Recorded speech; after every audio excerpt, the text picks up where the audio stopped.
Everyone, मैं Sanchita Jain Magnet Brains Hindi medium channel पर आप सभी का स्वागत करती हूं।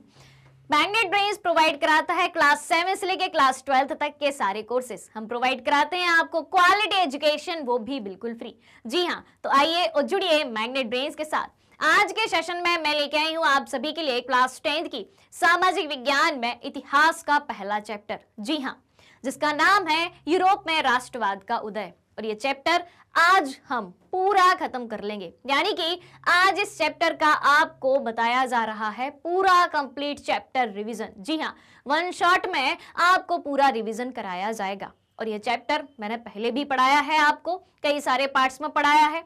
इसके NCERT solutions, multiple choice question, most important question, सारी चीजें पढ़ाई गई हैं, जिनकी लिंक डिस्क्रिप्शन में दी हुई है, वहां से आप पढ़ सकते हैं। तो चलिए बढ़ते हैं आगे। और आगे बढ़ने से पहले आप सभी जो है आज के सेशन को लाइक शेयर जरूर करते हैं। चलिए तो जानते हैं इस चैप्टर के परिचय के बारे में। तो देखें कौन कौन सी बातें इसमें हमें सीखने को मिली हैं।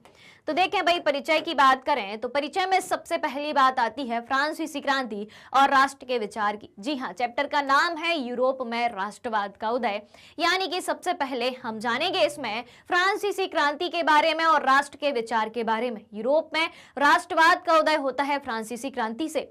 उसके बाद यूरोप में राष्ट्रवाद के निर्माण की बात करें, उसके अंतर्गत भी कई सारे पॉइंट्स अपन जानेंगे। तो सबसे पहले जानेंगे कुलीन वर्ग और नए मध्य वर्ग के बारे में। उसके बाद जानेंगे उदारवादी राष्ट्रवाद के क्या मायने थे। उसके बाद देखें तो 1815 के बाद एक नया रूढ़िवाद हमें देखने को मिलता है, उसके बारे में जानेंगे। और फिर देखेंगे अपन 1815 की वियना की संधि के बारे में, और भाई साहब क्रांतिकारियों के बारे में कि कौन कौन से ऐसे क्रांतिकारी हुए जिनका यूरोप के राष्ट्रवाद में महत्वपूर्ण योगदान रहा है। उसके बाद हम जानेंगे क्रांतियों के युग के बारे में। तो क्रांतियों के युग के बारे में देखें तो 1830 से 1848 का समय जो होता है क्रांतियों के युग का समय होता है। और इसमें देखें तो रूमानी कल्पना और राष्ट्रीय भावना के बारे में जानेंगे, और जानेंगे भूख, कठिनाइयां और जन विद्रोह के बारे में। आगे देखें तो 1848 की उदारवादियों की क्रांति के बारे में जानेंगे। फिर जानेंगे जर्मनी की फ्रैंकफर्ट संसद के बारे में। और आगे देखें तो जर्मनी और इटली का निर्माण कैसे होता है उसके बारे में जानेंगे। जर्मनी, इटली और ब्रिटेन की जो है अजीब दास्तां इसमें हमें देखने को मिलेगी। फिर राष्ट्र की दृश्य कल्पना किस तरीके से हुई थी उसको जानेंगे। और आखिरी में बात आती है राष्ट्रवाद और साम्राज्यवाद की। तो ये रहा भाई साहब अपना आज का परिचय कि कौन कौन सी बातें हमें यूरोप में राष्ट्रवाद के बारे में जाननी है। तो चलिए अब शुरू करते हैं। तो देखें भाई, 19वीं शताब्दी के दौरान की बात करें तो 19वीं शताब्दी के दौरान राष्ट्रवाद के विचारों ने यूरोप के राजनीतिक और मानसिक दुनिया में अनेक परिवर्तन कर दिए थे। जी हाँ, 19वीं शताब्दी के दौरान की बात की जा रही है। तो उस दौरान राष्ट्रवाद के विचार, राष्ट्रवाद क्या होता है, आपके मन में सबसे पहले ये प्रश्न खड़ा हो रहा होगा कि राष्ट्रवाद होता क्या है। तो राष्ट्रवाद यानी कि अपने राष्ट्र के प्रति प्रेम की भावना, हमारे राष्ट्र पर किसी दूसरी शक्ति का कब्जा ना हो, कोई विदेशी आक्रमण ना हो, हम अपने राष्ट्र की रक्षा कैसे कर सकें और अपने राष्ट्र को हमेशा एकजुट कैसे बना के रख सकें, उसको कहा जाता है राष्ट्रवाद। तो 19वीं शताब्दी के दौरान राष्ट्रवाद के विचारों ने यूरोप के राजनीतिक और मानसिक दुनिया में अनेक परिवर्तन करे। उसके बाद देखें अपन तो फ्रांसीसी क्रांति और राष्ट्र के विचार की बात करें। फ्रांसीसी क्रांति अपन सभी जानते हैं कि 14 जुलाई 1789 की वो एक सुबह थी जब फ्रांस के पेरिस शहर में आतंक का माहौल था। जी हाँ, 14 जुलाई 1789 की जो सुबह थी, उस दिन फ्रांस में आतंक का माहौल था और फ्रांस की जनता भड़क उठी थी, सरकारी भवनों में घुसने लगी थी, बास्टील के किले को जो है ध्वस्त कर दिया था और वहां से कैदियों को रिहा करके वापस ले आए थे, और सरकारी भवनों में घुस घुस करके वो हथियारों की खोज कर रहे थे। ऐसा क्यों कर रही थी फ्रांस की जनता? फ्रांस के स्त्री पुरुष सभी मिलकर ये काम कर रहे थे। ऐसा इसलिए कर रहे थे क्योंकि उस समय फ्रांस में एक निरंकुशवादी शासक का शासन हुआ करता था, लुई 16वां का शासन हुआ करता था। और लुई 16वां जो है एक निरंकुश शासक हुआ करता था। जी हां, जिसने अपने निरंकुश शासन के द्वारा पूरी प्रजा को परेशान करके रखा था। वो किसी संविधान को नहीं मानता था, वो किसी कानून को भी नहीं मानता था, वो सिर्फ अपने मन की सुनता था और उसके मन में जो आता था वो वही करता था। इस दृष्टि से फ्रांस की जनता राजनीतिक, सामाजिक, आर्थिक हर तरीके से परेशान हो चुकी थी और फ्रांस की जनता ने 14 जुलाई 1789 को क्रांति का रूप ले लिया था। तो देखें आगे फ्रांसीसी क्रांति और राष्ट्रवाद के विचार की हम बात कर रहे थे। तो देखें, राष्ट्रवाद की पहली स्पष्ट अभिव्यक्ति हमें 1789 में फ्रांसीसी क्रांति के साथ जो है दिखाई देती है। तो यूरोप में राष्ट्रवाद की पहली स्पष्ट अभिव्यक्ति 1789 में फ्रांसीसी क्रांति के साथ हुई। उसके बाद देखें तो फ्रांसीसी क्रांतिकारियों द्वारा फ्रांसीसी लोगों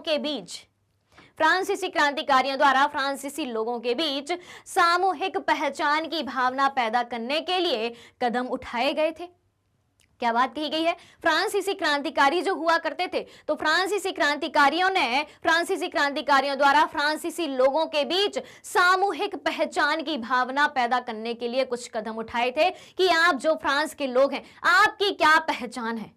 आपको खुद अपनी पहचान बनानी पड़ेगी, तब आप अपने राष्ट्र की पहचान, अपने देश की पहचान बना सकते हैं। तो फ्रांसीसी क्रांतिकारियों द्वारा फ्रांसीसी लोगों के बीच सामूहिक पहचान की भावना पैदा करने के लिए कुछ कदम उठाए गए थे। उसके बाद देखें, ला पैट्री और ली सिटियोन के विचार हमें देखने को मिलते हैं, फ्रांसीसी क्रांतिकारी के रूप में जाने जाते हैं। उसके बाद हम देखें तो फ्रांस में एक नया फ्रांसीसी झंडा भी दिखाई देता है। उसके बाद देखें, फ्रांस में जो है स्टेट जनरल को चुना गया और उसका नाम बदलकर नेशनल असेंबली रखा गया। जी हां, फ्रांस में जो है 3 वर्ग थे, वहां का समाज 3 वर्ग में बटा हुआ था। पहले होते थे भैया पादरी वर्ग होते थे, ठीक है, जो कि चर्च को ही प्राथमिकता देते थे, चर्च का शासन चलता था। दूसरे में कुलीन वर्गों का शासन आता है और तीसरे में व्यवसायी वर्ग से लेके बड़े बड़े व्यवसायी वर्ग से लेके भूमिहीन मजदूर तक जो है तीसरे वर्ग में आते थे। और वहां का जो तीसरा वर्ग था, जो बड़े व्यवसायियों से लेके, वकीलों से लेके, डॉक्टर से लेके, पेशेवर से लेके भूमिहीन किसान और जमींदार किसान भी उसमें शामिल थे। यानी कि बड़े व्यवसायी से लेके जो भूमिहीन किसान थे वो तीसरे वर्ग में शामिल थे और उस तीसरे वर्ग को ही कर देना पड़ता था। बाकी के 2 वर्ग को किसी भी प्रकार का टैक्स और किसी भी प्रकार का कर नहीं देना पड़ता था। बात आ रही है समझ में? तो इस तरीके से वहां की जनता परेशान थी और फ्रांसीसी क्रांति के मुख्य कारणों में से ये जाना जाता है। तो बात क्या चल रही थी कि स्टेट जनरल को फ्रांस में चुना गया और उसका नाम बदलकर क्या रखा गया? नेशनल असेंबली रखा गया। एक तरीके से कहा जाए तो फ्रांस की संसद का नाम रखा गया था, या फ्रांस की पार्लियामेंट का नाम रखा गया था नेशनल असेंबली। उसके बाद देखें, नई स्तुतियां रची गई और शपथ भी ली गई थी। नेशनल असेंबली को कैसे चलाया जाएगा वो सारी बातें करी गई थी और एक शपथ भी ली गई थी कि हम इन नियमों के अनुसार आगे जाके कार्य करेंगे।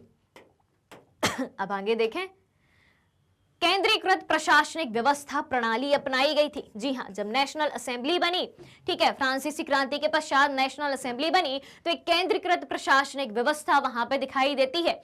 उसके बाद आंतरिक आयात निर्यात शुल्क समाप्त कर दिए गए। आंतरिक आयात निर्यात शुल्क यानी कि फ्रांस के अंदर ही अगर एक शहर से दूसरे शहर आयात और निर्यात हो रहा है तो उस पर भी उस समय वहां पे शुल्क लिया जाता था।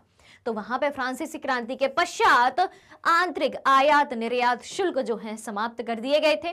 आगे देखें, भार और माप की एक समान प्रणाली जो है लागू करी गई थी। और अगला पॉइंट आता है, फ्रांसीसी आम लोगों की भाषा बनाई गई थी। जी हां, आम लोगों की भाषा तब तक फ्रांसीसी नहीं थी, लेकिन क्रांति के पश्चात एक नया स्वरूप देखने को मिलता है और फ्रांसीसी भाषा जो है फ्रांस के आम लोगों की भाषा बन गई थी। तो ये सारी बातें हुई। अब देखें भाई साहब, नेपोलियन के बारे में जानते हैं। नेपोलियन बोनापार्ट, सब जानते हैं नेपोलियन बोनापार्ट के बारे में। तो देखें भैया, नेपोलियन ने फ्रांस में कब से कब तक शासन किया था? तो नेपोलियन ने फ्रांस में 1799 से 1815 तक शासन किया था। नेपोलियन ने कब से कब तक शासन किया? 1799 से 1815 तक नेपोलियन ने शासन किया। और उसके बाद देखें तो 1799 में प्रथम राजदूत बनकर पूर्ण अधिकार प्राप्त कर लिया था। 1799 में फ्रांस का प्रथम राजदूत बनकर पूरे फ्रांस पर जो है अधिकार प्राप्त कर लिया था।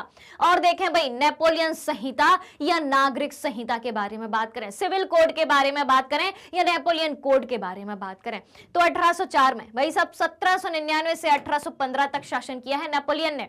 ठीक है, फिर 1804 की बात करें, इनके शासन शुरू होने के 5 साल बाद की ही बात करें तो 1804 की नागरिक संहिता अथवा नेपोलियन की संहिता बनाई गई। यानी कि नेपोलियन ने खुद के कुछ कानून बनाए। ठीक है नेपोलियन संहिता यानी कि नेपोलियन के द्वारा बनाए गए कानून, जिसे नेपोलियन संहिता या नागरिक संहिता या सिविल कोड या नेपोलियन कोड के नाम से जाना जाता है। तो उसमें नेपोलियन ने खुद के कुछ कानून बनाए और उन कानूनों के अनुसार फ्रांस का शासन चलाया। उसके बाद देखें, कानून के समक्ष बराबरी और संपत्ति के अधिकार को सुरक्षित बनाया। कानून के समक्ष बराबरी, इस शब्द से आप क्या समझते हैं भाई? बहुत ही आसान सी बात है, स्पष्ट भाषा लिखी है, बताओ भैया कमेंट करके जल्दी से। कानून के समक्ष बराबरी की बात कही जा रही है।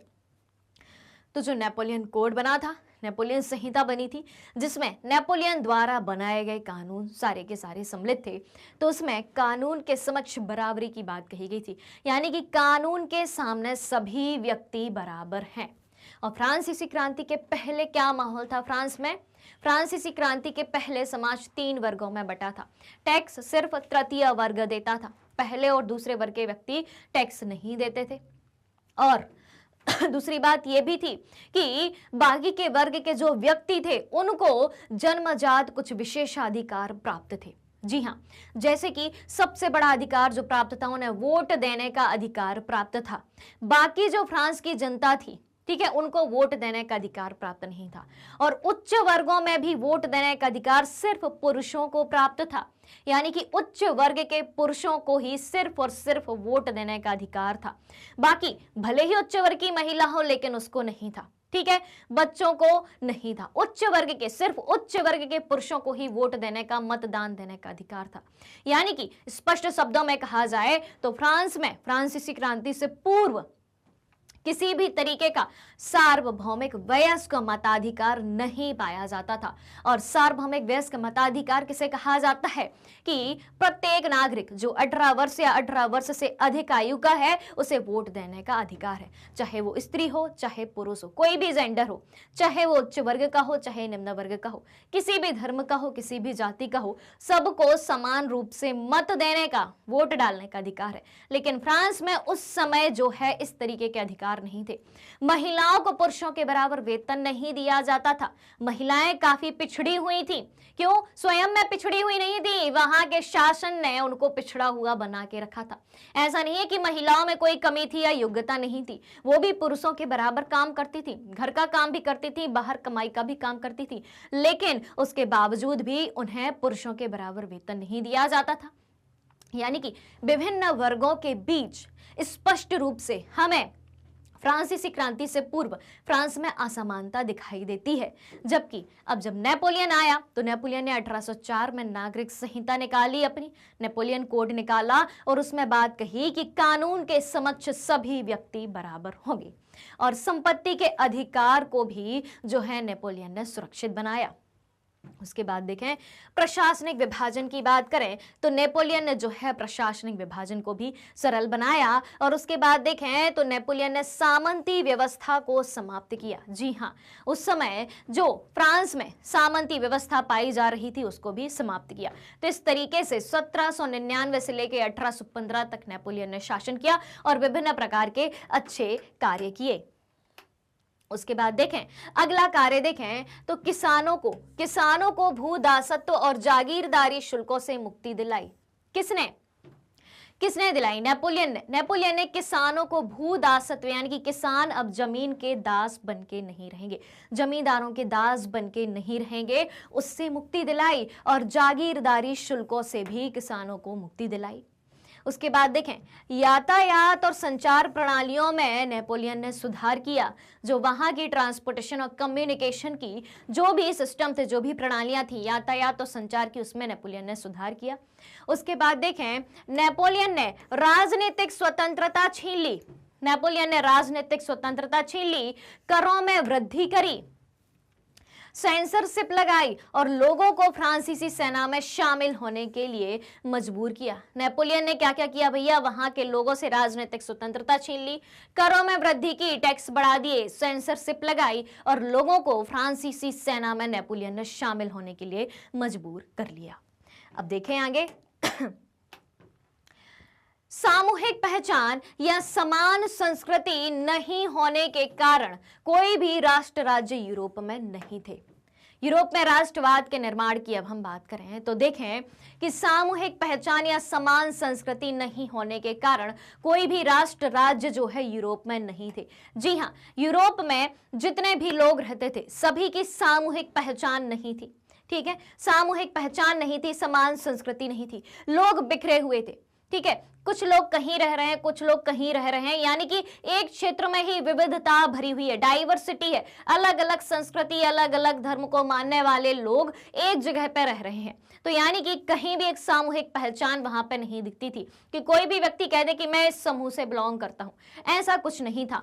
तो सामूहिक पहचान या समान संस्कृति नहीं होने के कारण कोई भी राष्ट्र राज्य यूरोप में नहीं थे, बिखरा हुआ था यूरोप। फिर देखें अलग अलग क्षेत्रों में रहने वाले लोग अक्सर अलग अलग भाषाएं बोलते थे।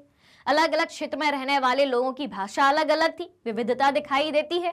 उदाहरण देखें, उदाहरण के तौर पर देखें तो हंगरी की आधी आबादी मैग्यार भाषा बोलती थी। हंगरी की जो आधी आबादी हुआ करती थी वो कौन सी भाषा बोलती थी? तो हंगरी की आधी आबादी मैग्यार भाषा बोलती थी, और जबकि बाकी आधी आबादी दूसरी विभिन्न भाषा बोलते थे। भाषा को लेके विविधता की बात हो रही है। उदाहरण दिया गया है भाषा को लेके विविधता का कि हंगरी की, यूरोप में हंगरी की आधी आबादी मैग्यार भाषा बोलती थी और जबकि आधी आबादी दूसरी विभिन्न भाषा को बोलती थी, यानी कि भाषा में विविधता है। और गालिसिया के कुलीन वर्ग जो है पॉलिश भाषा बोलते थे। इस तरीके की भाषा से संबंधित विविधता भी हमें यूरोप में दिखाई देती है और एक क्षेत्र में ही दिखाई देती है, हंगरी में ही दिखाई देती है। उसके बाद देखें भाई, कुलीन वर्ग और नए मध्य वर्ग का उदय होता हुआ हमें यूरोप के समाज में दिखाई देता है। तो चलिए जानते हैं इसको भी, कुलीन वर्ग और नया मध्य वर्ग। तो कुलीन वर्ग की बात करें सबसे पहले हम, तो सामाजिक और राजनीतिक रूप से भूमि के मालिक हुआ करते थे। कौन? कुलीन वर्ग। कुलीन वर्ग कौन हुआ करता था? सामाजिक और राजनीतिक रूप से भूमि के मालिक जो व्यक्ति हुआ करते थे उनको कुलीन वर्ग में दर्जा दिया गया था। उसके बाद देखें, आपस में वैवाहिक संबंधों से जुड़ा हुआ था और बोलचाल में फ्रेंच भाषा का प्रयोग करते थे। ये जो कुलीन वर्ग थे आपस में ही वैवाहिक संबंध हुआ करते थे और बोलचाल में ये सभी जो हैं फ्रेंच भाषा का उपयोग किया करते थे। उसके बाद देखें, जनसंख्या की दृष्टि से देखें तो जनसंख्या की दृष्टि से ये जो कुलीन वर्ग का समूह है बहुत ही छोटा समूह हुआ करता था। कुलीन वर्ग जो कि उच्च वर्ग में रखा गया था, अमीर वर्ग में रखा गया था, वो संख्या में बहुत कम थे। तो ये बात हो गई भाई कुलीन वर्ग की। आगे देखें भाई, किसान की बात करें, किसान की बात करें तो फ्रांस में अधिकांश जनसंख्या जो है किसानों की जनसंख्या थी। अधिकांश जनसंख्या किसान वर्ग की थी।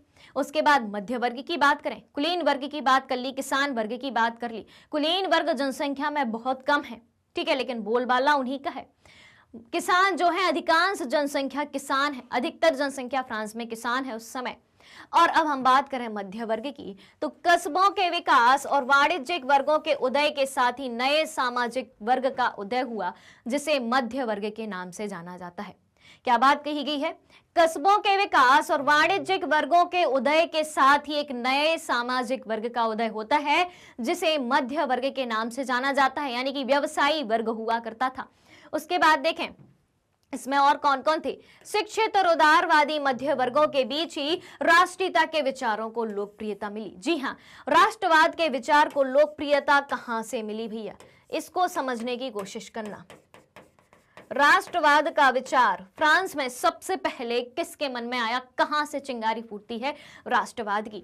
राष्ट्रवाद का विचार जो है सबसे पहले शिक्षित मध्यम वर्ग में जो शिक्षित मध्यम वर्ग हुआ करते थे और वहां के जो उदारवादी विचारों के व्यक्ति हुआ करते थे, लिबरल थॉट्स वाले व्यक्ति हुआ करते थे, तो शिक्षित और उदारवादी मध्य वर्गों के बीच ही राष्ट्रीयता के विचारों को जो है लोकप्रियता मिली। यानी कि शिक्षित वर्ग और उदारवादी वर्ग, शिक्षित मध्यम वर्ग और उदारवादी मध्यम वर्ग के व्यक्तियों ने ही पूरे फ्रांस में राष्ट्रवाद की चिंगारी जलाई थी, हर व्यक्ति के मन में राष्ट्रवाद की भावना जगाई थी। उसके बाद देखें उदारवादी राष्ट्रवाद के मायने क्या थे। क्या था उदारवादी राष्ट्रवाद, चलिए तो जानते हैं इसको भी। देखें तो उदारवाद व्यक्ति की आजादी और कानून के समक्ष बराबरी के लिए खड़ा था। उदारवाद क्या कहता है? व्यक्ति की आजादी की बात करता है और कानून के समक्ष बराबरी की बात करता है। हर व्यक्ति आजाद रहे, हर व्यक्ति को उसके अधिकार दिए जाएं।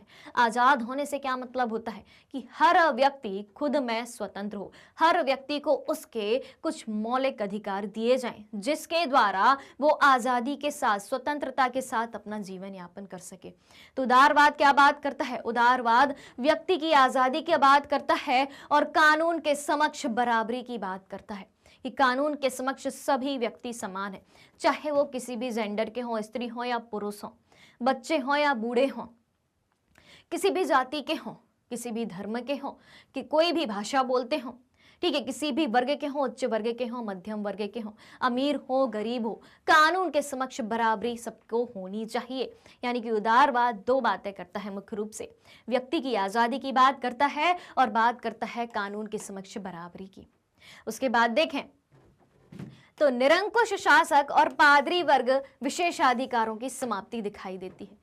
निरंकुश शासक की समाप्ति दिखाई देती है जब उदारवादी राष्ट्रवाद का स्वरूप सामने आता है। निरंकुश शासक लुई 16वां जो था, निरंकुश शासक था, अपनी बातें ही जो है लोगों से मनवाने का प्रयास करता रहता था, किसी भी संविधान, किसी भी कानून को नहीं मानता था। डंडे के बल पर एक तरीके से शासन करना उसके कार्यों में शामिल था। पादरी वर्ग को विशेषाधिकार जो दिए गए थे वो समाप्त कर दिए गए थे। उसके बाद देखें संसद के माध्यम से, जिसका नाम अभी अपन ने क्या जाना था भाई, कमेंट करके बता दो फटाफट से कि फ्रांस की जो नई संसद का निर्माण होता है उसका नाम अपन ने क्या जाना था, जल्दी से कमेंट करके बताएं। तो संसद के माध्यम से, जिसको नेशनल असेंबली के नाम से जाना जाता था, तो संसद के माध्यम से एक संविधान तैयार हुआ और एक प्रतिनिधि सरकार की स्थापना करी गई। जो फ्रांस की संसद हुआ करती थी, नेशनल असेंबली जो बनाई गई थी, उसके माध्यम से फ्रांस का एक संविधान बनाया गया और एक प्रतिनिधि सरकार की स्थापना भी हुई। उसके बाद देखें आर्थिक क्षेत्र में उदारवाद, बाजारों की मुक्ति और चीजों और पूंजी के आगमन पर राज्य द्वारा लगाए गए प्रतिबंधों को समाप्त कर दिया गया। जी हाँ, आर्थिक क्षेत्र में उदारवाद लाया गया। एक बात, बाजारों की मुक्ति कर दी गई, यानी कि बाजारों में मुक्त रूप से सब व्यापार कर सकते हैं, और चीजों और पूंजी के आगमन पर राज्य द्वारा लगाए गए प्रतिबंधों को समाप्त कर दिया गया।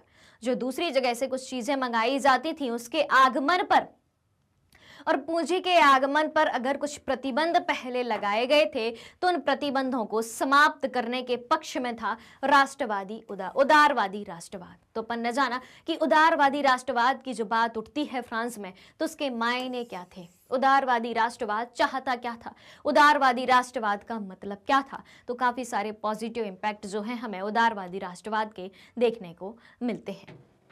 अब देखें आगे जोल्वरेन एक सीमा शुल्क संघ हुआ करता था।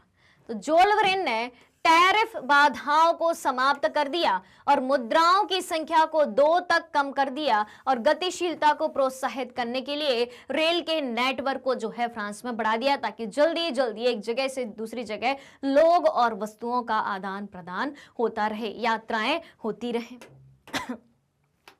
इसके बाद देखें 1815 के बाद एक नया रूढ़िवाद हमें देखने को मिलता है भैया। 1799 से 1815 तक तो नेपोलियन का शासन हो गया, ठीक है। अब 1815 के बाद जो है एक नया रूढ़िवाद हमें फ्रांस में देखने को मिलता है। क्या है वो, तो उसको भी जानते हैं। तो नेपोलियन द्वारा शुरू किए गए परिवर्तनों से यह मान लिया गया कि राज्य और समाज के स्थापित संस्थानों को मजबूत बनाने में सक्षम है। नेपोलियन ने जो परिवर्तन शुरू करे थे, नेपोलियन ने जो कानून के समक्ष समानता की बात करी थी, विशेषाधिकारों की समाप्ति की बात करी थी, नेपोलियन कोड लाया था, नेपोलियन संहिता आई थी, तो नेपोलियन द्वारा जो परिवर्तन शुरू करे गए थे कहां पर, फ्रांस में। तो नेपोलियन द्वारा शुरू किए गए परिवर्तनों से यह मान लिया गया कि राज्य और समाज के स्थापित संस्थान जो हैं वहां की समाज को, फ्रांस को मजबूत बनाने में सक्षम है। उसके बाद देखें 1815 की एक वियना संधि होती है भैया। 1815 की एक वियना संधि हमें देखने को मिलती है। उस वियना संधि में हमें क्या क्या बातें देखने को मिलती हैं, तो देखें फ्रांस में बूर्बो राजवंश को बहाल किया गया था। 1815 के बाद की बात हो रही है, ठीक है, जबकि जो लुई 16वां था वो बूर्बो राजवंश से ही था और निरंकुश शासक हुआ करता था, ठीक है। तो फ्रांसीसी क्रांति के द्वारा उसके शासन को समाप्त किया गया था। नेपोलियन आया था, 1799 से 1815 तक शासन किया था। अब 1815 के बाद एक संधि की बात आती है, वियना संधि की बात आती है। क्या शर्तें थी उस वियना संधि की, क्या बातें कही गई थी वियना संधि में, तो उसको भी जान लेते हैं। तो देखें फ्रांस में बूर्बो राजवंश को बहाल किया गया था, यानी कि फ्रांस में बूर्बो राजवंश फिर से चालू हो गया था 1815 के बाद, 1815 की वियना संधि के द्वारा।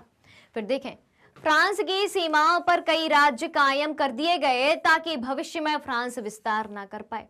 फ्रांस की सीमाओं पर कई राज्य बना दिए छोटे छोटे कि भाई इसके आगे फ्रांस की सीमा नहीं है, ताकि फ्रांस जो है भविष्य में किसी भी तरीके का विस्तार ना कर पाए, अपने साम्राज्य को ना बढ़ा पाए, यानी कि फ्रांस में साम्राज्यवाद ना हो पाए।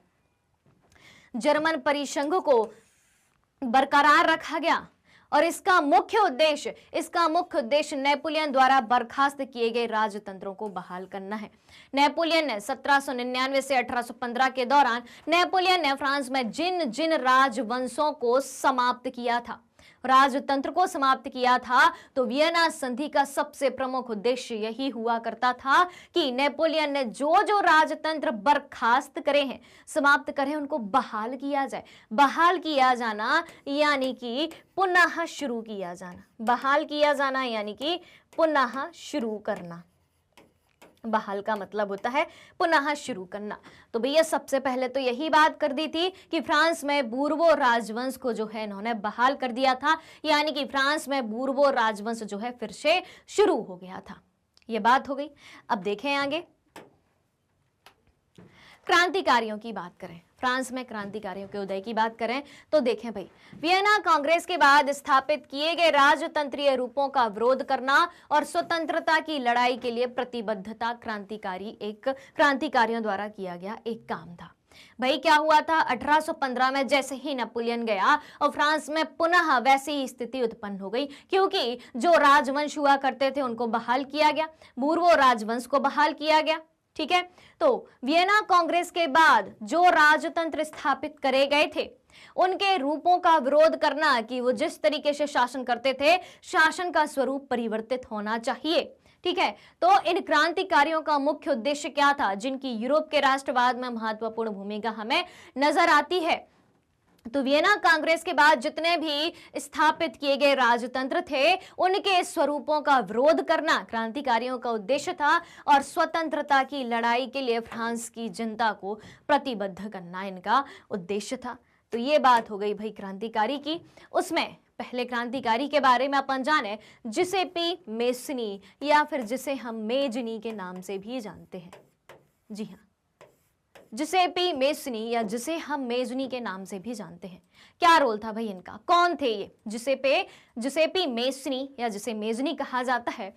तो भाई साहब 1807 में ये जेनोआ में पैदा हुए थे। कहाँ पैदा हुए थे, 1807 में मेजनी जेनोआ में पैदा हुए थे। उसके बाद देखें कार्बोनारी के गुप्त संगठन के ये सदस्य हुआ करते थे। कार्बोनारी का जो गुप्त संगठन था उसके ये सदस्य हुआ करते थे और मार्सेई में युवा इटली एवं बर्न में यंग यूरोप की स्थापना करी थी, ठीक है। जिसेपी मेजनी ने मार्सेई में युवा इटली की स्थापना करी थी और बर्न में किसकी स्थापना करी थी, यंग यूरोप की स्थापना करी थी, ठीक है। अगर आपसे पूछा जाए कि युवा इटली और यंग यूरोप की स्थापना किसने करी थी तो मेसनी ने करी थी, जिसेपी मेसनी ने करी थी। उसके बाद देखें एक गणतंत्र राष्ट्र के रूप में इटली के एकीकरण पर विश्वास किया गया। जी हाँ, मेजनी को ही इटली के एकीकरण का जनक माना जाता है। तो एक गणतंत्र राष्ट्र के रूप में, ना कि राजतंत्र राष्ट्र के रूप में, गणतंत्र राष्ट्र के रूप में जिस देश का अपना स्वयं का संविधान है, ठीक है, जहां पर राजवंश नहीं चलता, जहां पर लोकतंत्र चलता है, राजतंत्र नहीं चलता, लोकतंत्र चलता है, प्रजातंत्र चलता है और गणतंत्र के अनुसार जो है वो देश चलता है, यानी कि उस देश का स्वयं का संविधान होता है। ये बात किसने करी थी? जुसेपी मेसनी ने करी थी। तो एक गणतंत्र राष्ट्र के रूप में इटली के एकीकरण पर विश्वास किया किसने? जुसेपी मेसनी ने कि अगर इटली का एकीकरण करना है तो हमें गणतंत्र को अपनाना होगा। तो ये बात हुई भाई साहब कहाँ के? यूरोप के एक क्रांतिकारी जुसेपी मेसनी के बारे में। अब देखें अब जानते हैं हम क्रांतियों के युग के बारे में, जो कि यूरोप में 1830 से 1848 के बीच तक हुआ था। क्रांतियों का युग 1830 से 1848 तक। तो चलिए जानते हैं। देखें, फ्रांस में जुलाई 1830 में बूर्बो राजाओं को उखाड़ फेंका गया। जी हाँ, जो फ्रांस में बूर्बो राजवंश हुआ करता था, तो जुलाई 1830 में जो है बूर्बो राजाओं को उखाड़ फेंका गया और एक संवैधानिक राजतंत्र स्थापित किया गया। जी हाँ, जो लुई 16वां था, लुई 16वां जो कि एक वहां का राजा हुआ करता था, वो किस वंश का था? वो बूर्बो वंश का ही हुआ करता था और वो एक निरंकुश राजा था। ठीक है, तो जब 1804 में नेपोलियन का शासन आता है तब उसने जो है बूर्बो राजवंश को उखाड़ फेंकने की सोची थी और राजतंत्र की जगह जो है संवैधानिक तंत्र स्थापित करने की बात करी थी। तो फ्रांस में, यानी कि नेपोलियन के बाद हो रही है, नेपोलियन के बाद की बात हो रही है। नेपोलियन ने तो 1804 से 1815 तक शासन किया था और उसके बाद फिर से जो है बूर्बो राजवंश जो है अपने उदय में आ गया था। तो फ्रांस में क्या होता है? जुलाई 1830 में बूर्बो राजाओं को उखाड़ फेंका गया और एक संवैधानिक राजतंत्र जो है वहां पर स्थापित करा गया। उसके बाद देखें, बेल्जियम नीदरलैंड के संयुक्त राज्यों से अलग हो गया। बेल्जियम जो है नीदरलैंड के संयुक्त राज्यों से अलग हो गया और 15वीं शताब्दी के बाद, कब? 15वीं शताब्दी के बाद से ग्रीस, जिसे यूनान कहा जाता है, तो 15वीं शताब्दी के बाद से ग्रीस जो ओटोमन साम्राज्य का हिस्सा था, ग्रीस पहले जो है, यूनान जो है ओटोमन तुर्की साम्राज्य का हिस्सा हुआ करता था, वो आजादी के लिए संघर्ष प्रारंभ करना उसने चालू कर दिया था। ठीक है, धीरे धीरे सब जो है अपनी आजादी की बात कर रहे हैं। किससे प्रेरित होके? फ्रांस की क्रांति से प्रेरित होके। और फिर देखें भैया, कुस्तुनतुनिया की संधि ने 1832 में ग्रीस को एक स्वतंत्र राष्ट्र के रूप में मान्यता दे दी। कुस्तुनतुनिया की संधि की बात हो रही है। तो कुस्तुनतुनिया की संधि ने 1832 में ग्रीस को, यानी कि यूनान को जो है स्वतंत्र राष्ट्र के रूप में जो है मान्यता दे दी। तो बात अपन ने क्या क्या सीखी? क्रांतियों के युग की बात हो रही है। 1830 से 1848 का जो युग हुआ करता था यूरोप में, उस समय हमें क्रांतियों का स्वरूप देखने को मिलता है। तो सबसे पहले तो फ्रांस में जो है जुलाई 1830 में बूर्बो राजाओं को उखाड़ फेंका था, यानी कि बूर्बो राजवंश की समाप्ति हो गई थी और एक संवैधानिक राजतंत्र जो है वहां पर स्थापित किया गया था। उसके बाद देखें, बेल्जियम नीदरलैंड के संयुक्त राज्यों से अलग हो गया। नीदरलैंड से, जिसे प्राचीन समय में हॉलैंड कहा जाता था, वर्तमान में नीदरलैंड कहा जाता है, तो नीदरलैंड से अलग हो गया था बेल्जियम।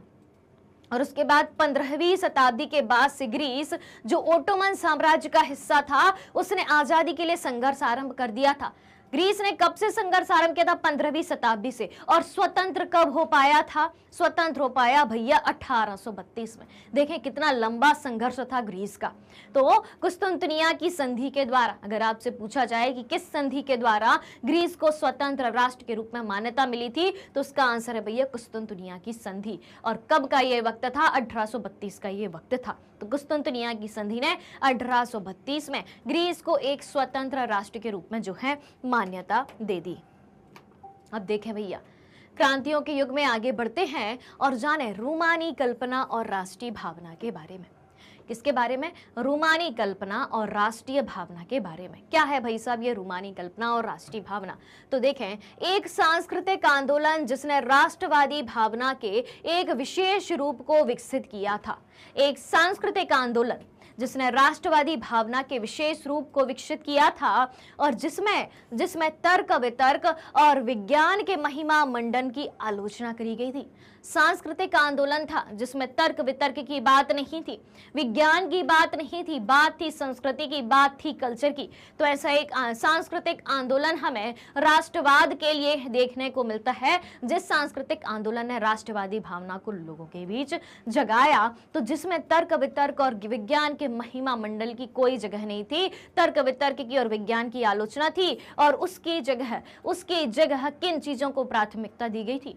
उसकी जगह भावनाओं, अंतर्दृष्टि और रहस्यवादी भावनाओं पर जो है जोर दिया गया था। और रहस्यवादी भावनाओं, अंतर्दृष्टि और भावनाओं के माध्यम से लोगों में सांस्कृतिक रूप से राष्ट्रवाद को जगाने की कोशिश करी गई थी। उसके बाद देखें, एक जर्मन दार्शनिक हुआ करते हैं, उनका नाम है योहान गॉटफ्रीड। जर्मन दार्शनिक कौन हुआ करते हैं? योहान गॉटफ्रीड। तो जर्मन दार्शनिक योहान गॉटफ्रीड ने लोकगीत, ठीक है, लोक कविता और लोक नृत्यों के माध्यम से आम लोगों के बीच जर्मन संस्कृति को जगाने की कोशिश करी।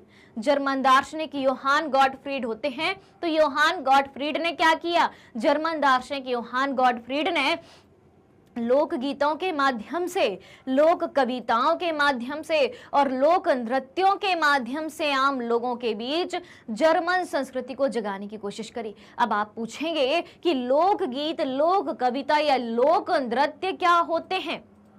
तो लोकगीत, लोक कविता या लोक नृत्य उस जगह की, किसी पर्टिकुलर जगह की स्थानीय भाषा में गाए जाने वाले गीत होते हैं। स्थानीय संस्कृति होती है, यानी कि जिस क्षेत्र में जो भाषा बोली जाती है उस भाषा में गाए जाने वाले गीत होते हैं, उस भाषा में लिखी जाने वाली कविताएं होती हैं। बात आ रही है समझ में? और लोक नृत्यों के माध्यम से जो है आम लोगों के बीच जर्मन संस्कृति को जगाने की कोशिश करी। ठीक है, संस्कृति का ही बोलबाला हो रहा है, एक सांस्कृतिक आंदोलन शुरू किया गया है।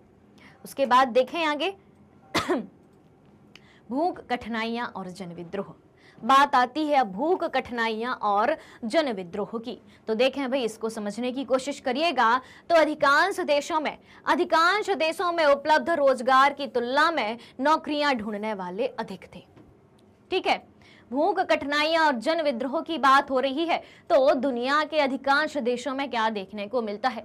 दुनिया के अधिकांश देशों में जितना रोजगार उपलब्ध है उसकी तुलना में उससे ज्यादा काम करने वाले लोग हैं, यानी कि लोग ज्यादा हैं, जनसंख्या ज्यादा है और काम कम उपलब्ध है, रोजगार कम उपलब्ध है। अब भाई जब जनसंख्या ज्यादा होगी, काम उपलब्ध नहीं होगा, तो भैया लोग भूख से पीड़ित होंगे, कठिनाइयों से परेशान होंगे।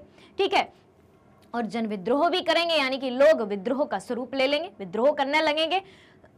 और ग्रामीण इलाकों की अतिरिक्त आबादी शहर जाकर भीड़ भाड़ वाली गरीब बस्तियों में रहने लगी।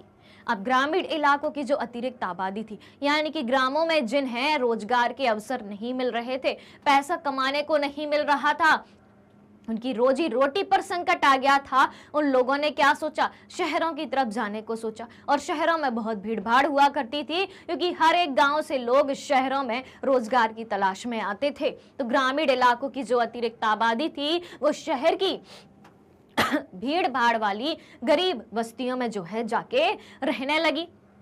ठीक है, और इससे क्या होने लगा भैया? मतलब वो गरीब बस्तियां इस तरीके की होती थी कि रहने को जगह नहीं थी, सुविधाएं नहीं थी, कई सारी बीमारियां फैल रही थी।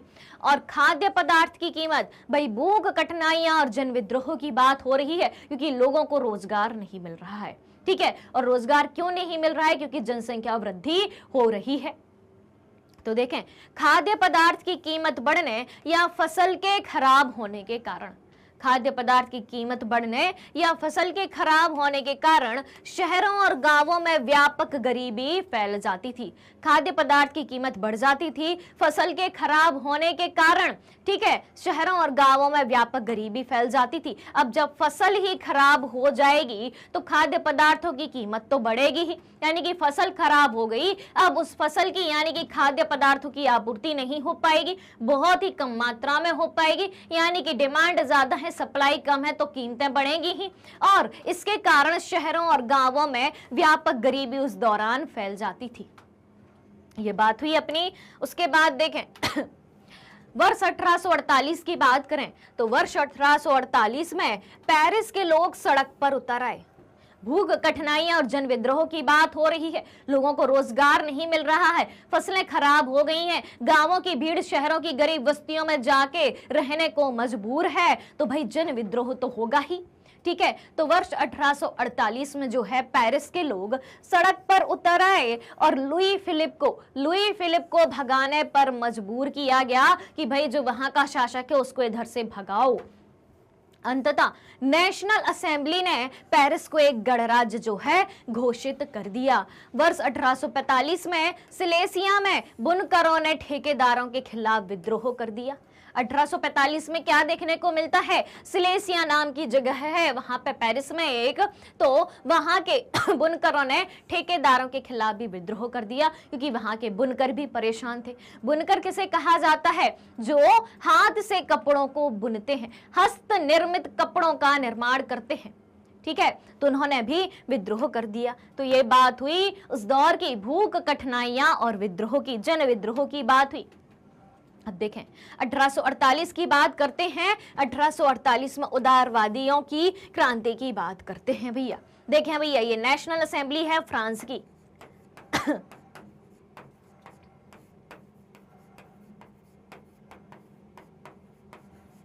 National assembly France, national assembly यानी कि ये फ्रांस की संसद का नाम है। ठीक है, तो 1848 में उदारवादियों की क्रांति की बात करते हैं। तो देखें, क्रांति का नेतृत्व शिक्षित मध्य वर्गों ने किया था। क्रांति का नेतृत्व किसने किया था, क्रांति का नेतृत्व शिक्षित मध्य वर्गों ने किया था। जो मध्यम वर्गीय शिक्षित व्यक्ति थे उन्होंने उदारवादी क्रांति का नेतृत्व किया था। और किस तरीके की बात हुई थी, तो इन्होंने, जो शिक्षित मध्य वर्ग हुआ करता था जिसने उदारवादी क्रांति का नेतृत्व किया था, तो इन्होंने संविधानवाद की मांग को राष्ट्रीय एकता के साथ जोड़ दिया था। जी हाँ, कि हमें संविधान चाहिए और उस संविधानवाद की मांग को हम राष्ट्रीय एकता से जोड़ते हैं। अगर हमारे देश का एक संविधान होगा, समझने की कोशिश करना कि संविधानवाद राष्ट्रीय एकता से किस तरीके से आपको जुड़ता हुआ दिखाई देता है। अगर एक देश का एक संविधान होगा, उस संविधान के अनुसार ही पूरे देश का शासन चलाया जाएगा, समानता की बात कही जाएगी, किसी भी तरीके का भेदभाव नहीं किया जाएगा। क्योंकि फ्रांस में उस समय बहुत भेदभाव किया जाता था। ठीक है, फ्रांस में जो है समाज 3 वर्गों में बटा हुआ था। किन किन वर्गों में, पहला वर्ग हुआ करता था भैया कुलीन वर्ग, दूसरा वर्ग हुआ करता था पादरी वर्ग, तीसरा वर्ग हुआ करता था बड़े बड़े व्यवसायियों से लेके छोटे छोटे भूमिहीन किसानों तक जो थे उसमें शामिल हुआ करते थे। और जब टैक्स देने की बारी आती थी, कर की बात आती थी, लगान चुकाने की बात आती थी, तो सिर्फ और सिर्फ तृतीय वर्ग पर, तीसरे स्टेट पर, जिसमें बड़े व्यवसायी से लेके किसान, जमींदार, पेशेवर, डॉक्टर, वकील, शिक्षित व्यक्ति और जो किसान और भूमिहीन किसान थे, यानी कि बड़े से लेके छोटे व्यक्ति तक जब उसमें आते थे, बड़े व्यवसायी से लेके भूमिहीन किसान तक आते थे, तो सिर्फ और सिर्फ उस तीसरे स्टेट या तीसरे वर्ग की ही जो है भूमिका होती थी कर को चुकाने में। पहले और दूसरे स्टेट को जो है किसी भी प्रकार का कर नहीं चुकाना पड़ता था। महिलाओं को समान वेतन नहीं दिया जाता था। सारा काम पुरुषों के बराबर करने के बावजूद भी समान वेतन नहीं दिया जाता था। वोट देने का अधिकार सिर्फ और सिर्फ उच्च वर्ग के पुरुषों को था। ठीक है, सार्वभौमिक वयस्क मताधिकार की बात नहीं थी।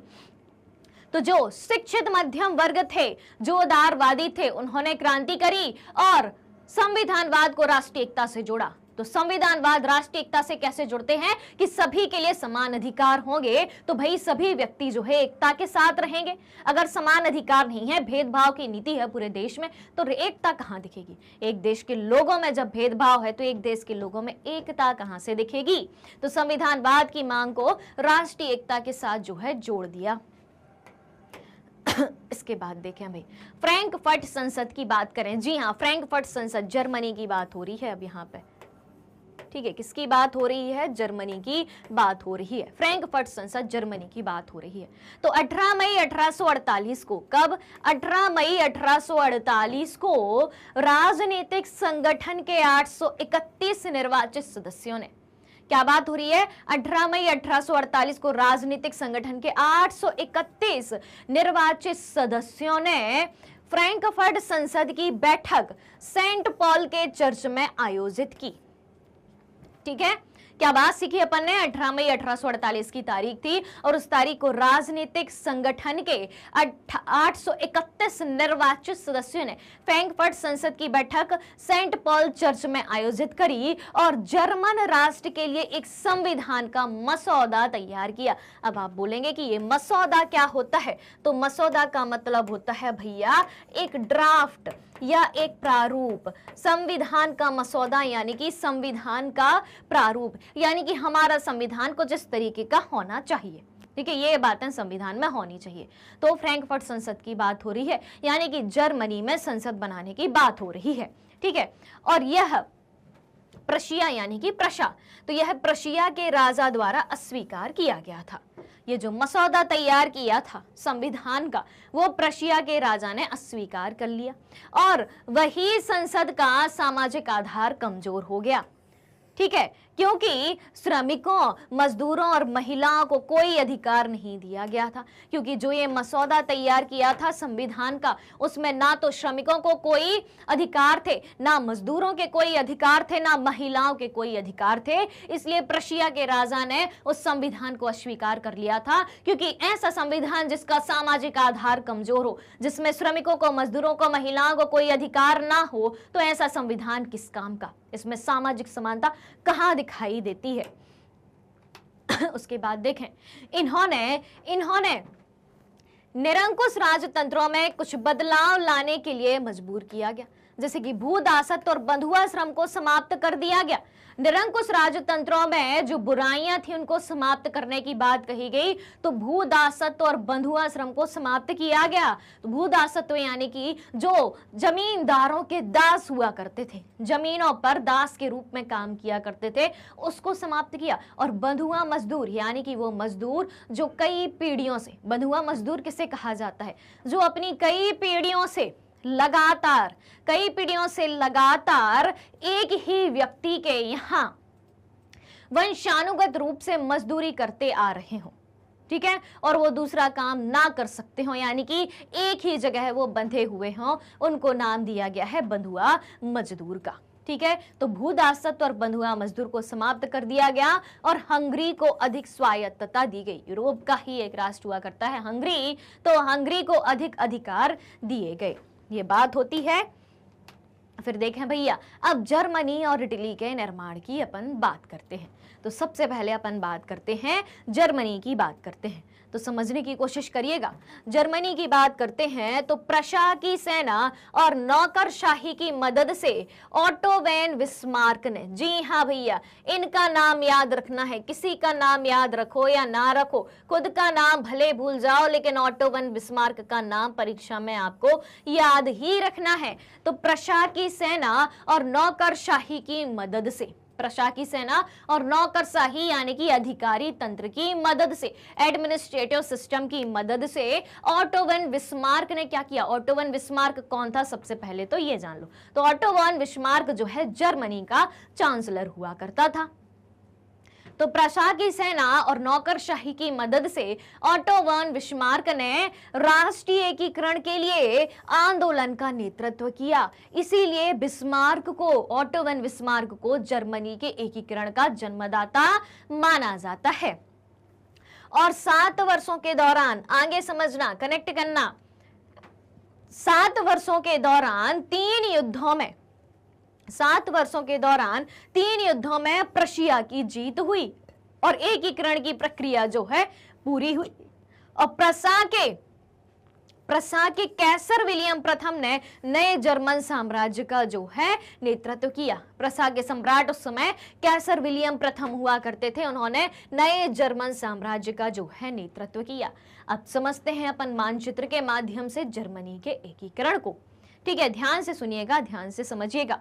तो देखें भैया, जो आपको यहाँ पे पर्पल कलर दिखाई दे रहा है, यानी कि बैगनी कलर, यहाँ पे क्या लिखा है भैया पर्पल कलर से, उसको समझने की कोशिश करना आप। तो देखें, प्रशा 1866 से पहले की बात हो रही है। 1866 से पहले प्रशा का क्या स्वरूप था?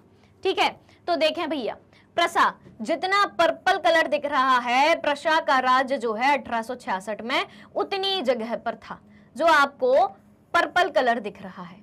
इतने में देखें, आप ज्यादा जगह ना जाएं, ठीक है, इसको समझना है बस।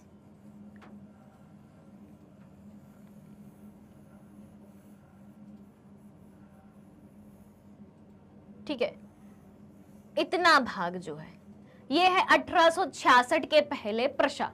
फिर देखें भैया, ऑस्ट्रो प्रशा युद्ध 1866 से पहले प्रशा द्वारा विजित प्रदेश है।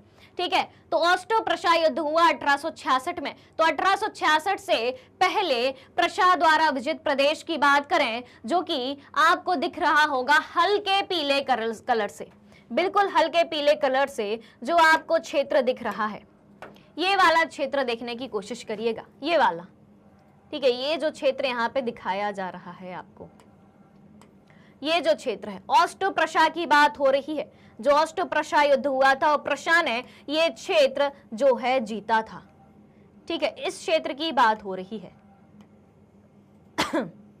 ठीक है, ये क्षेत्र हो गया।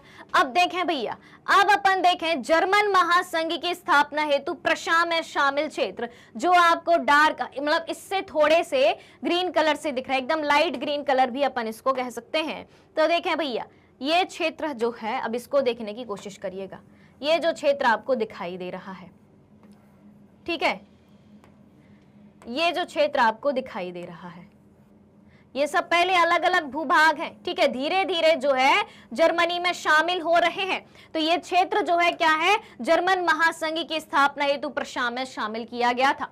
फिर देखें भैया, फिर अगला क्षेत्र जो है वो है जर्मन साम्राज्य की स्थापना हेतु दक्षिण जर्मन जो है दक्षिण जर्मन राज्य प्रशा में शामिल होता है। जर्मन साम्राज्य की स्थापना हेतु 1871 में जो दक्षिण जर्मन जो है प्रशा में शामिल होता है, ये दक्षिणी भाग है। ठीक है, ये शामिल होता है। अब इसको भी अपन हाईलाइट करने की कोशिश करते हैं, इसको भी समझने की कोशिश करना कि किस तरीके से जर्मनी में जो है एक एक क्षेत्र को मिलाया जा रहा है।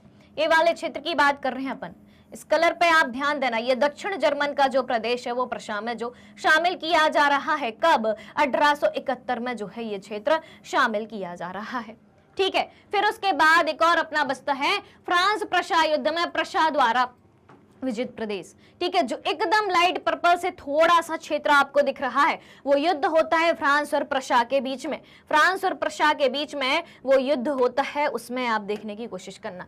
ये वाला जो क्षेत्र है, ये जो क्षेत्र है, इतना क्षेत्र है जो फ्रांस प्रशा का युद्ध हुआ, वो धीरे धीरे ऐसे जीतते गए। ठीक है, इस तरीके से हर एक क्षेत्र को धीरे धीरे जीता गया और इस तरीके से जो है पूरे के पूरे जर्मन को जो है इकट्ठा बनाया गया। और ये पूरा क्षेत्र जो है इतना, ठीक है, इतना जो क्षेत्र है वो किसके अंडर में आ गया, यानी कि पूरा का पूरा ये जर्मनी का एकीकरण हमें दिखाई देता है। पहले अलग थलग था, हर जगह पर अलग अलग जगहों का शासन हुआ करता था, तो इस तरीके से जर्मनी का एकीकरण हमें दिखाई देता है। तो ये किसने किया भैया, ऑटो वन बिस्मार्क ने राष्ट्रीय एकीकरण की बात कही और ऑटो वन बिस्मार्क को ही जर्मनी के एकीकरण का जनक माना जाता है। ये बात हो गई भैया अपने जर्मनी के एकीकरण की। अब अपन बात करते हैं इटली के एकीकरण की। तो देखें भैया, सबसे पहले इटली की बात अपन करें तो देखें, इटली जो है 7 राज्यों में बटा हुआ था। इटली कितने राज्यों में बटा हुआ था, इटली 7 राज्यों में बटा हुआ था, जिनमें से केवल एक सार्डिनिया पीडमोंट पर एक इतावली राजघराने का शासन था। इटली कितने राज्यों में बटा था, इटली 7 राज्यों में बटा था, जिनमें से केवल एक सार्डिनिया पीडमोंट पर ही इतावली राजघराने का शासन था। जो 7 राज्यों में बटा था, 7 में से सिर्फ एक पर सार्डिनिया पीडमोंट पर जो है इतावली राजघराने का शासन हुआ करता था, बाकी 6 राज्यों पर नहीं था। तो देखें, जिसेपे मेसनी अभी अपन ने पढ़ा था इटली के एकीकरण में, अभी अपन ने 2-3 स्लाइड पहले जिसेपे मेसनी के बारे में पढ़ा था। तो जिसेपे मेसनी द्वारा एक एकीकरण कार्यक्रम की शुरुआत की गई थी, लेकिन वो असफल हो गए थे।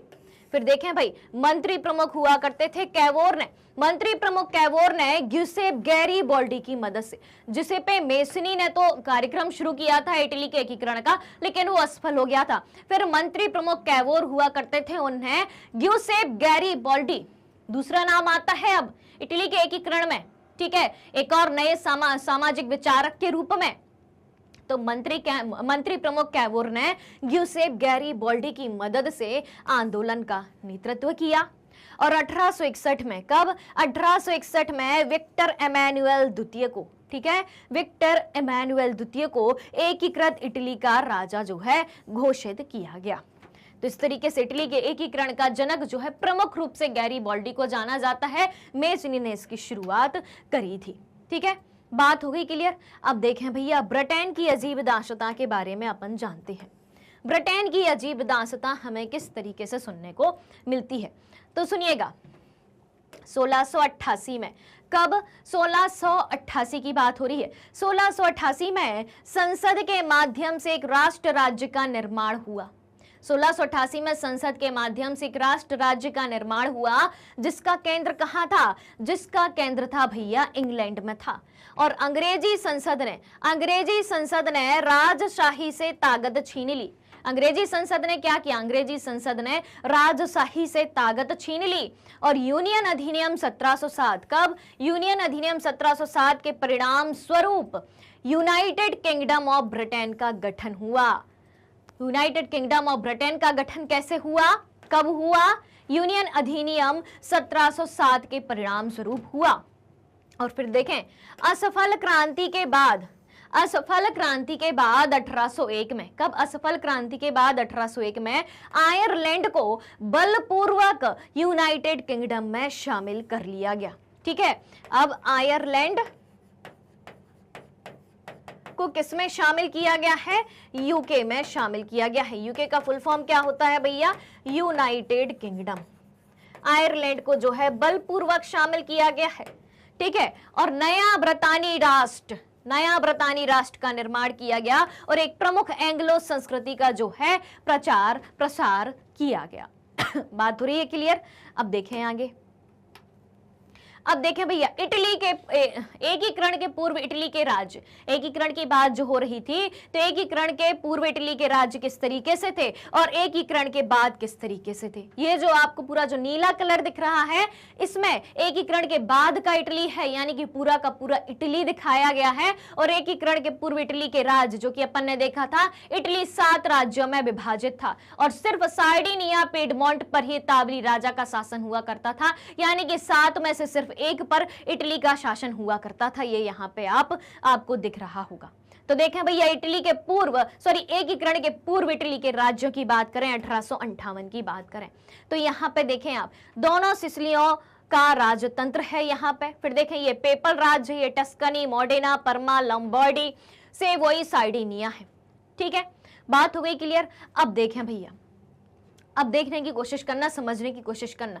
ये देखें, इटली के एकीकरण के बाद जो है, आप देखें, ठीक है, आप देखें धीरे धीरे करके इटली ने 1858 में जो है सबसे पहले सेवोई सार्डिनिया को जीता था। ठीक है, फिर उसके बाद 1858 से 60 के बीच में ये वाला क्षेत्र जीता था, जो कि आता है परमा, मोडेना और टस्कनी का। फिर उसके बाद लॉम्बार्डी और वेनेशिया का क्षेत्र जो है 1866 में जीता है इसने। ठीक है, फिर उसके बाद 1870 की बात करें तो पेपल राज्य को जीता है। और उसके बाद देखें तो 1880 की बात आती है। ठीक है, 1880 की बात आती है, तो ये तो भैया पहले से था ही इनके पास। ठीक है, तो इस तरीके से ये पूरा क्षेत्र जो है इटली में समाहित हो गया। जो पहले 7 भागों में विभाजित हुआ करता था, वो अब पूरा एक भाग हो गया। इस तरीके से जो है इटली का एकीकरण हमें दिखाई देता है। ऑलराइट, ये बात हो गई भैया अपनी जर्मनी के एकीकरण और इटली के अब देखें भैया, राष्ट्र दृश्य की कल्पना की बात करते हैं। अब अपन देखें, राष्ट्र दृश्य की कल्पना का स्वरूप हमें कैसे दिखाई देता है। तो देखें, राष्ट्र को महिला की आकृति के रूप में चित्रित किया गया था। ठीक है, राष्ट्र को महिला की आकृति के रूप में चित्रित किया गया था। राष्ट्र दृश्य की कल्पना कैसे करी गई थी? भारत को हम किस नाम से जानते हैं भाई? भारत का नाम भारत कैसे पड़ा, ये कहानी तो आपको पता है, लेकिन भाई भारत माता का नाम सुना होगा। यानी कि भारत के राष्ट्र दृश्य की कल्पना हमने किस रूप में करी है? भारत माता के चित्र के रूप में करी है। भारत माता यानी कि एक महिला का नाम आपको लगता है, माता शब्द जुड़ा है, यानी कि यहाँ पे आपको माता का स्वरूप दिखाई देता है। महिला का स्वरूप दिखाई देता है। तो ठीक उसी तरीके से राष्ट्र को, राष्ट्र दृश्य की कल्पना जब यूरोप में करी गई थी तो वहां भी राष्ट्र को महिला की आकृति के रूप में चित्रित किया गया था कि राष्ट्र का रूपक क्या होगा, एक महिला होगी। वो पर्टिकुलर कोई महिला नहीं थी। भारत माता क्या कोई महिला है? नहीं है। मतलब एक पर्टिकुलर महिला है क्या कि इस महिला को भारत माता का दर्जा दिया गया है? नहीं है। बस भारत माता है। ठीक है, कोई एक पर्टिकुलर जानी मानी महिला नहीं है कि इस महिला को भारत माता का नाम दिया गया है। ठीक है, ठीक उसी तरीके से राष्ट्र को महिला की आकृति के रूप में चित्रित किया गया था, सिर्फ आकृति के रूप में। ठीक है, तो अब देखें भैया, राष्ट्र दृश्य की जब कल्पना करी तो राष्ट्र को स्त्री के रूप में परिभाषित करने के लिए चुना गया था। राष्ट्र को किस रूप में परिभाषित करने के लिए चुना गया? राष्ट्र को स्त्री के रूप में परिभाषित करने के लिए चुना गया था, जो वास्तविक जीवन में किसी विशेष महिला के लिए नहीं थी। वास्तविक जीवन में कोई विशेष महिला नहीं थी, बल्कि उसने राष्ट्र के अमूर्त विचार को ठोस रूप देने का प्रयास किया था। राष्ट्र का जो अमूर्त विचार था, अमूर्त राष्ट्र था, उसको ठोस रूप देने का जो है काम किया था, प्रयास किया था। बात आई समझ में? जिस तरीके से भारत में भारत माता का स्वरूप है, ठीक है, एक स्त्री के रूप में जो है राष्ट्र दृश्य की कल्पना करी गई है, ठीक उसी तरीके से यूरोप में भी जो है राष्ट्र दृश्य की कल्पना एक स्त्री की आकृति या महिला की आकृति के रूप में करी गई है। तो देखें भाई, फ्रांस की बात करें तो फ्रांस में नाम था भैया मारियान, ठीक है, और जर्मनी में जर्मनिया। नाम याद रखने हैं, ठीक है, दोनों नाम आपको याद रखने हैं। फ्रांस में राष्ट्र दृश्य की कल्पना एक महिला के रूप में करी गई और उनको क्या नाम दिया? मारियान नाम दिया। फ्रांस में मारियान और जर्मनी में जर्मनिया। ये तो याद हो जाएगा, जर्मनी से मिलता जुलता नाम है, याद करना है तो सिर्फ फ्रांस में। तो फ्रांस में मारियान, जर्मनी में जर्मनिया को राष्ट्र का रूपक माना गया है। यहाँ पे आप देखें तो आपको राष्ट्र दृश्य की कल्पना के रूप में एक महिला का चित्र दिखाई देता है। चलते हैं अब अपन आगे। अब देखें भैया, बाल्कन क्षेत्र में राष्ट्रवाद और साम्राज्यवाद की अब अपन बात करते हैं। ठीक है, राष्ट्रवाद और साम्राज्यवाद की बात करते हैं। तो बाल्कन क्षेत्र में आधुनिक Romania, Bulgaria, Albania, Greece, Macedonia, Croatia, Bosnia, Herzegovina, Slovenia, Serbia और मोंटेनेग्रो शामिल थे। बाल्कन क्षेत्र में कौन कौन शामिल था? बाल्कन क्षेत्र में आधुनिक रोमानिया शामिल था, ठीक है, Bulgaria, Albania, Greece, Macedonia, Croatia, Bosnia, Herzegovina और स्लोवेनिया और सर्बिया और मोंटेनेग्रो शामिल थे। ये सब शामिल थे। और बाल्कन जो है, बाल्कन भौगोलिक और जातीय भिन्नता का एक क्षेत्र था जो ऑटोमन साम्राज्य के नियंत्रण में था। ठीक है, बाल्कन में भौगोलिक भिन्नता भी दिखाई देती है, जातीय भिन्नता भी दिखाई देती है। जब बाल्कन क्षेत्र में आप देखें, इतने सारी चीजें शामिल, इतने सारे प्रदेश शामिल हैं, Romania, Bulgaria, Albania, Greece, Macedonia, Croatia, Bosnia, Herzegovina, Slovenia, Serbia, Montenegro, जब इतने सारे देश शामिल हैं तो भौगोलिक भिन्नता भी दिखाई देगी। अलग अलग क्षेत्र की अलग अलग भौगोलिक परिस्थिति होगी, जाति भिन्नता दिखाई देगी। जब एक ही देश में जाति भिन्नता दिखाई देती है तो बाल्कन क्षेत्र में जब इतने सारे देश शामिल हैं तो वहां पर कितनी जाति भिन्नता दिखाई देगी। ठीक है, कितनी सारी जातियों के लोग वहां पर रहते होंगे। और तो बाल्कन जो है भौगोलिक और जातीय भिन्नता का एक क्षेत्र था जो किसके नियंत्रण में था? जो ऑटोमन साम्राज्य के नियंत्रण में था। याद रखनी है ये बात आपको। ठीक है, उसके बाद देखें रूमानी राष्ट्रवाद के विचारों, ध्यान से सुनिएगा, रूमानी राष्ट्रवाद के विचारों और ऑटोमन साम्राज्य के विघटन से, किससे? रूमानी राष्ट्रवाद के विचारों और ऑटोमन साम्राज्य के विघटन से स्थिति जो है काफी विस्फोटक हो गई थी इधर बाल्कन क्षेत्र में। और बाल्कन राज्य, अब देखना, बाल्कन राज्य, जितने भी बाल्कन राज्य थे, ठीक है, इतने सारे शामिल थे, तो जितने भी बाल्कन राज्य थे वो एक दूसरे से भारी ईर्ष्या करते थे, जलन करते थे। और प्रत्येक राज्य जो है ज्यादा से ज्यादा इलाका हथियाना चाहता था। ठीक है, जब बाल्कन प्रदेश में, बाल्कन देश में ही इतने सारे देश शामिल थे, ठीक है, अब इनके बीच क्या हो गई भैया? फूट हो गई, ईर्ष्या से देखने लगे और प्रत्येक राज्य क्या चाहता था कि हम जो है ज्यादा से ज्यादा क्षेत्र अपने हिस्से में हथिया लें। यानी कि साम्राज्यवाद की भावना अब यहाँ पे दिखाई देती है। हर एक देश अपने अपने साम्राज्य का विस्तार करना चाहता है। आगे देखें अब, यूरोपीय शक्तियां भी इस क्षेत्र पर अपना यूरोपीय शक्तियां भी बाल्कन क्षेत्र पर अपना नियंत्रण बढ़ाने की कोशिश कर रही थी कि भाई हम भी इस बाल्कन क्षेत्र पर अपना अधिकार कर लें। उसके बाद देखें, इसके कारण इस क्षेत्र में कई युद्ध हुए और अंततः प्रथम विश्व युद्ध हुआ। जी हाँ, कई युद्ध हुए इसके कारण इस क्षेत्र में, और अंततः क्या देखने को मिलता है, अंततः प्रथम विश्व युद्ध जैसी परिस्थिति हमें देखने को मिलती है। प्रथम विश्व युद्ध कब से कब तक हुआ था भैया, कमेंट करके बता देना है, आपको ही बताना है, कमेंट करके बताना है। तो इस तरीके से जो है आज का जो अपना यूरोप में राष्ट्रवाद की बात होती है यहीं पर खत्म होती है, जो कि प्रथम विश्व युद्ध की शुरुआत के साथ खत्म होती है। तो अगर ये चैप्टर आप और अच्छे से पूरा डिटेल में पढ़ना चाहते हैं, बहुत अच्छे से पढ़ाया है, इसके सारे क्वेश्चन आंसर कराए हैं, मोस्ट इंपॉर्टेंट क्वेश्चन आंसर कराए हैं, multiple choice question, NCERT solution सब कुछ मैंने कराया है, तो वहां से भी आप इसको और अच्छे से पढ़ सकते हैं। बाकी आज भी मैंने बहुत डिटेल में पढ़ाया है और ये कंप्लीट चैप्टर रिवीजन अब आपके हवाले। तो भैया उम्मीद है कि सारा चैप्टर आपको बहुत अच्छे से समझ में आ गया होगा। तो अभी तक अगर आपने लाइक शेयर नहीं किया है तो लाइक शेयर कर देना है। और अगर आप हमारे डेली के लाइव सेशन और रिकॉर्डेड सेशन से जुड़ना चाहते हैं, सारी चीजें अवेलेबल हैं मैग्नेट ब्रेन्स की यूट्यूब चैनल, वेबसाइट और एप्लीकेशन पर। और मैग्नेट ब्रेन्स इंडिया का number 1 100% free online education platform है। जी हाँ, किसी भी प्रकार का कोई सब्सक्रिप्शन चार्ज जो है आपसे नहीं लिया जाता है, एकदम फ्री में सब कुछ पढ़ाया जाता है। इसके अलावा अगर आप ई बुक्स, फ्री नोट्स भी चाहते हैं, उनकी लिंक भी डिस्क्रिप्शन बॉक्स में दी है, वहां से आप अवेल कर सकते हैं।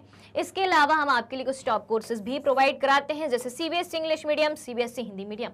3 स्टेट बोर्ड के सिलेबस को कवर कराया जाता है, UP board, Bihar board, MP board. इसके अलावा स्पोकन इंग्लिश, सीवीटी, एनटीएस और ओलंपियाड जैसे कोर्सेज भी एक ही सिंगल प्लेटफॉर्म पर हाई क्वालिटी एजुकेशन के साथ एकदम फ्री में उपलब्ध कराए जाते हैं। जी हाँ, एकदम 100% फ्री में सारी चीजें उपलब्ध कराई जाती हैं। और मैग्नेट ब्रेन्स यूट्यूब के अलावा अदर सोशल मीडिया प्लेटफॉर्म पर भी उपलब्ध है, आप हमें वहां भी फॉलो कर सकते हैं, वहां से भी सारी जानकारी प्राप्त कर सकते हैं, जैसे कि फेसबुक, इंस्टाग्राम, ट्विटर और टेलीग्राम। तो आज के सेशन को आप सभी को ज्यादा से ज्यादा लाइक करना है, शेयर करना है और चैनल से जुड़ी सारी अपडेट को जानने के लिए सब्सक्राइब भी करना है। हमारे साथ बने रहिए, जुड़े रहिए, पढ़ते रहिए, खुश रहिए। Thank you so much.